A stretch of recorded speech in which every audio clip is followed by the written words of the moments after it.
Washington wants to work with a new global development fund spearheaded by China. It's a massive U-turn by U.S. officials who just 2 weeks ago slammed London for seeking to engage with the bank. We are wary about a trend toward constant accommodation of China, which is not the best way to engage a rising power.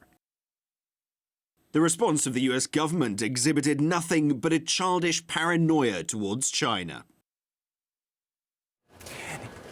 Asian Infrastructure Investment Bank established last year due to be fully operational by the end of 2015. 6 European countries, including Germany, have already signed up. The bank is currently worth about $50 billion. That figure is expected to double. The main aim of the fund to support development of Asian economies. For more on this, I'm joined by trend forecaster Gerald Celente. Hello, Matt. There you are. So tell us, why does it seem that the U.S. has made kind of a turnabout in this?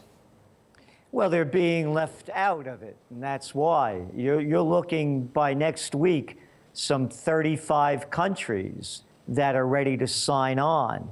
And they're doing this despite the United States' effort, as was just reported, to ridicule those who are joining it and trying to dissuade them from doing so. So when you're seeing countries, for example, like South Korea, America's great ally, now claiming that they may be on board by next Tuesday, that's a huge development. And it's leaving the United States behind, and they want to jump on board or save face, I believe, any way they can. Now, Washington is proposing co-financing many projects. How big can U.S. involvement with the bank get? How enmeshed can it become?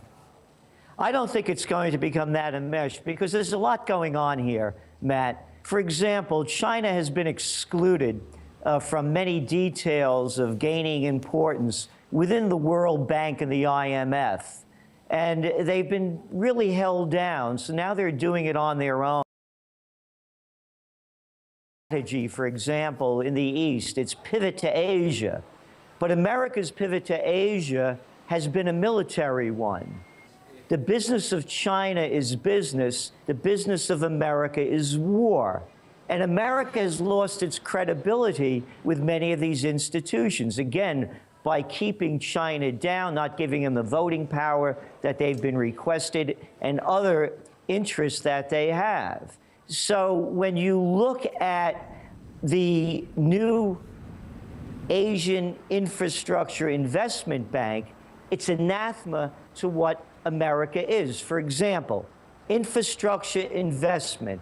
China, in the last 20 years, some 8.5% of their GDP goes to infrastructure investment. On the other hand, in the United States, in the last 20 years, we're looking at 0.06% investment in infrastructure. So really, this is something that the United States is not really equipped to deal with. And then again, Matt, when you look at what the United States is doing to degrade this, they've just sent over this U.S. Assistant Secretary of State, Daniel Russell, to Seoul. And he expressed his reservations that the Beijing bank will not, quote, meet the high water standards that are set by the World Bank and the IMF. What high water standards? Austerity measures? I mean, come on. And there's already an Asian Development Bank. Why does there need to be another one? Because that's basically controlled by the United States and its allies. And again, the United States is losing its credibility on the financial scene. And so they're looking for somewhere else to go. And again, you have to look at since 2010, China has been demanding more say in both the World Bank, in the IMF, and they've been pushed down, not given the rights. And when you talk about the World Bank, it's very important to understand how the difference is between what China is doing and the World Bank. For example, do most people know that the president of the World Bank at one time was Paul Wolfowitz?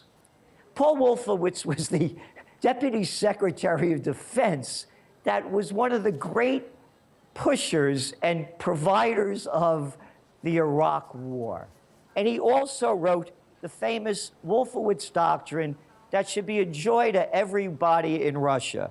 Our first objective is to prevent the reemergence of a new rival, either on the territory of the former Soviet Union or elsewhere, that poses a threat on the order of the posed formally by the Soviet Union.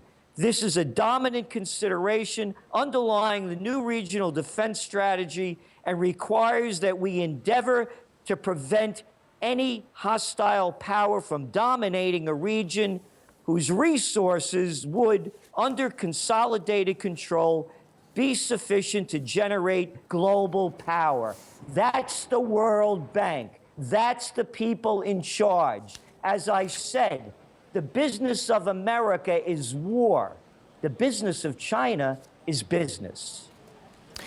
We have to leave it there. Gerald Celente, thank you.